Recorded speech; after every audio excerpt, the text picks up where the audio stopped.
Hello, good morning सभी बच्चों। कैसे हो आप सभी? कैसी आपकी तैयारी चल रही है? तो आज हम एक टॉपिक लेकर आए हैं हिस्ट्री का। वैदिक काल से हमारा प्रैक्टिस टेस्ट पेपर है। ये वैदिक काल से बनी सभी मिक्स हैं इसमें।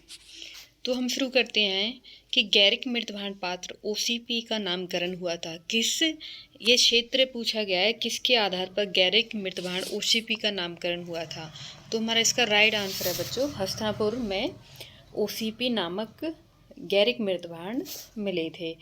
नेक्स्ट क्वेश्चन है हमारा, किस अभिलेख से वर्णित है कि जिस मिहिरकुल ने शिव के अतिरिक्त अन्य किसी के सामने सिर न झुकाया, उसे यशोधर्मन ने अपनी चरण वंदना करवाई? तो राइट आंसर बच्चों हमारा होगा इसमें मंदसौर अभिलेख से हमें ज्ञात होता है कि जिस मिहिरकुल ने शिव के अतिरिक्त अन्य किसी के सामने सिर न झुकाया, उससे यशोधर्मन ने अपनी चरण वंदना करवाई। तो ये हमें मंदसौर अभिलेख ये बताता है। नेक्स्ट क्वेश्चन है कि सर्ग, प्रतिसर्ग, वंश, मनवंतर तथा वंशानुचरित्र संकेतक हैं। किसके हैं? यही नाम है। तो ये किसके संकेतक हैं? किसके उसमें से ये नाम है इनका? तो इसका क्वेश्चन हमारा 3 है। राइट आंसर है हमारा वेदों में ये सर्ग, प्रतिसर्ग, वंश, मनवंतरन या वंशानुचरित्र संकेतक हैं। अगला क्वेश्चन है कि भागवत धर्म के संबंधित प्राचीन अभिलेख के साक्ष्य हैं। इसका बच्चों वीडियो को पॉज कीजिए और आप सोचिए उसके बाद, क्योंकि मेरा प्रैक्टिस टेस्ट पेपर है, फिर वीडियो लंबी हो जाती है और आपका जल्दी से नहीं हो पाता है। तो राइट आंसर है बच्चा आपका हमारा कि हेलियोडोरस का बेसनगर अभिलेख हमें बताता है कि भागवत धर्म सबसे प्राचीनतम अभिलेखीय साक्ष्य है। अगला क्वेश्चन है कि भारत में सर्वाधिक संख्या में तांबे के सिक्कों का जारी किसने किया था? किसने किया था? कौन सा ऐसा वंश था सर्वाधिक जो कुषाण जो तांबे के सिक्के जारी करते थे, किए थे जिसने? तो राइट आंसर बच्चों हमारा हुआ कुषाणों ने ये सर्वाधिक सिक्के जारी किए थे। अगला क्वेश्चन है कि सर्वप्रथम बुद्ध का अंकन किसके समय में हुआ? तो राइट आंसर बच्चों हमारा होगा कि सर्वप्रथम बुद्ध का अंकन कनिष्क के शासनकाल में हुआ था। युद्ध सिक्कों के किस देवता का अंकन मिलता है? युद्ध सिक्कों पर किस देवता का अंकन मिलता है, यानी किस देवता की चित्र उसमें अंकित हैं?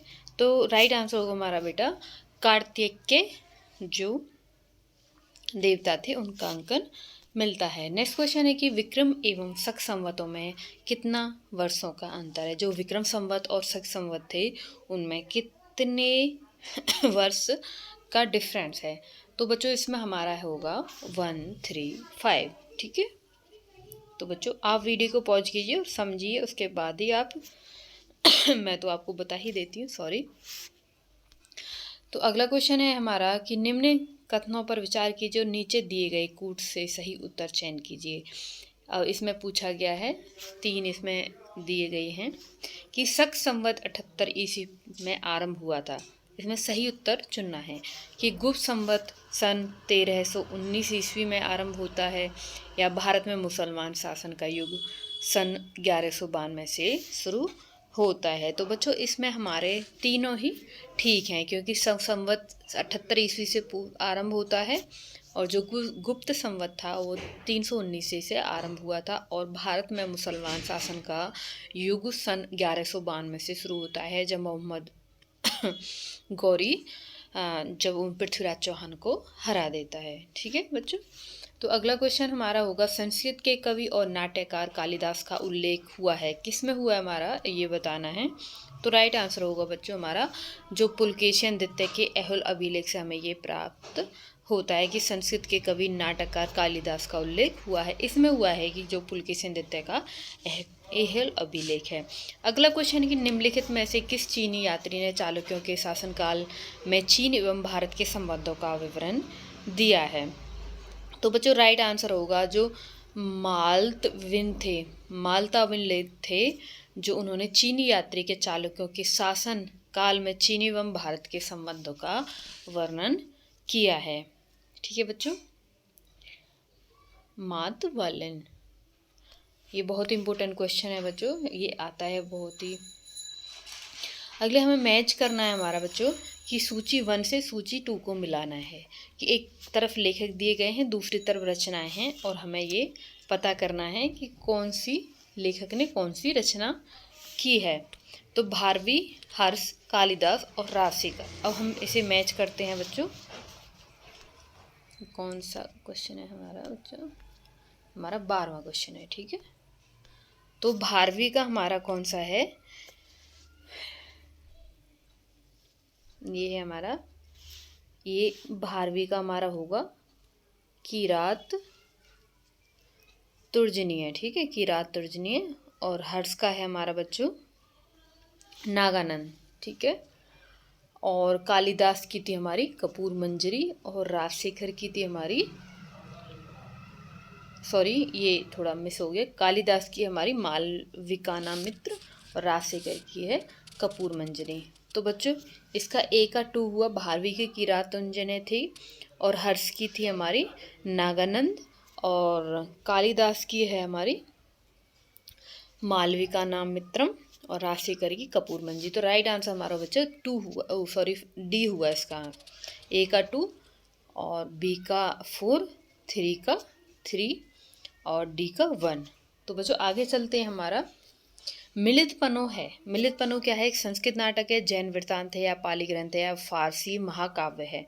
तो बच्चों इसका राइट आंसर होगा हमारा मिलित पनो क्या है? एक पाली ग्रंथ है, ठीक है।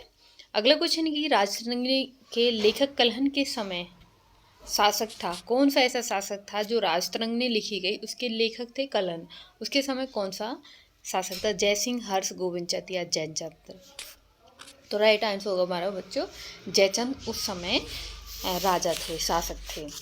अगला क्वेश्चन है कलहन राजतरंगिणी में कुल कितने तरंग हैं? 8, 9, 10, 11। और बच्चों ये आता है, ये अभी हमारे 2023 में जब अभी नेट यूजीसी नेट का पेपर हुआ उसमें ये पूछे गए हैं कितने तरंग हैं और कितने अध्याय हैं। देखो बच्चों ये भी इतना मोस्ट इम्पोर्टेंट क्वेश्चन है, सीधा आ गया था। तो बच्चों इसका राइट आंसर होगा हमारे 8 तरंग हैं, ठीक है, और 15 इसमें अध्याय हैं, ऐसा है कुछ। अगले क्वेश्चन है कि कलहन की राजतरंगी को किसने आगे बढ़ाया?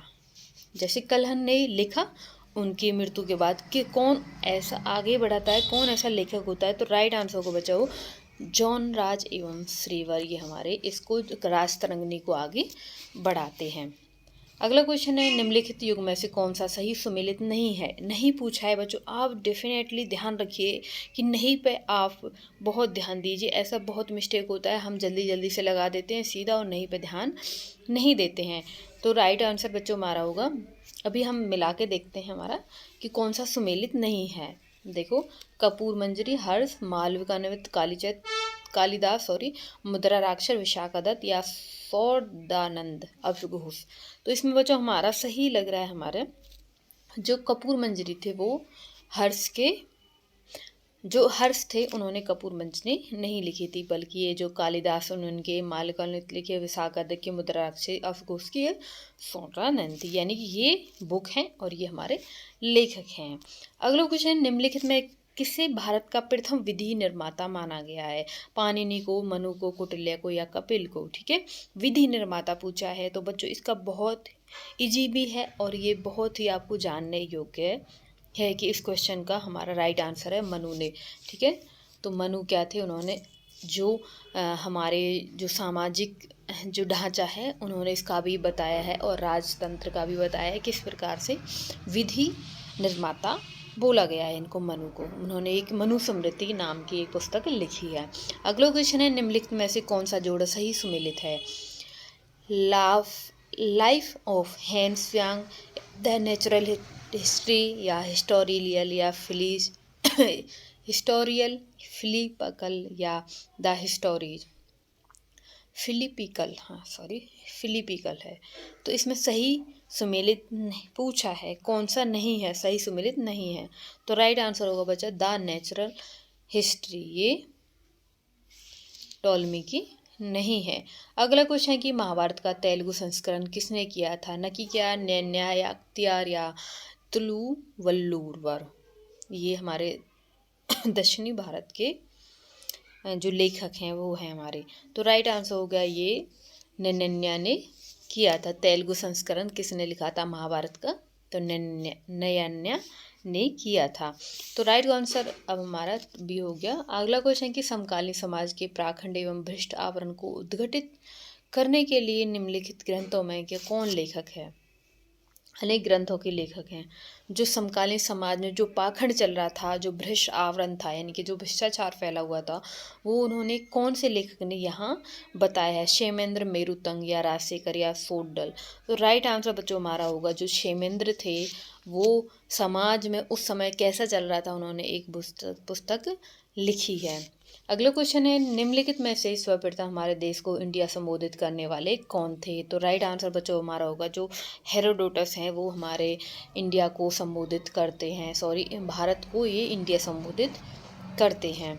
अगला क्वेश्चन जैसा कि प्राप्ति सतलों से प्राप्त संकेत मिलता है कि बेंट बार प्रकार के सिक्के प्रचलित थे। कहाँ पर थे ये बेंट बार? तो राइट आंसर होगा बच्चों हमारा ये गंधार में ये हमारे सिक्के प्रचलित थे। अब देखो बच्चों मैं इसीलिए जल्दी आपको करा रही हूँ क्योंकि वीडियो प्रैक्टिस टेस्ट पेपर यही होते हैं कि आप जल्दी जल्दी से उनका स्कैनिंग करते जाएं। अगला क्वेश्चन है कि निम्नलिखित में से कौन मनुस्मृति पर टीका लिखी प्रसिद्ध है? तो राइट आंसर होगा हमारा बच्चा आप टीका के लिए प्रसिद्ध है, यानी कि मनुस्मृति पर लिखी गई टीका के लिए कौन सा प्रसिद्ध है? तो राइट आंसर बच्चों जो मेघातिथि हैं उन्होंने मनुस्मृति पर एक टीका लिखी है। अगला क्वेश्चन है बच्चों हमारे निम्नलिखित में से सिक्कों के किस समुदाय में पृष्ठभाग के प्रतीक पूर्व भाग पर अंकित राजा के नाम से मेल खाते हैं? ऐसा कौन सा था, कौन सा राजा है हमारे?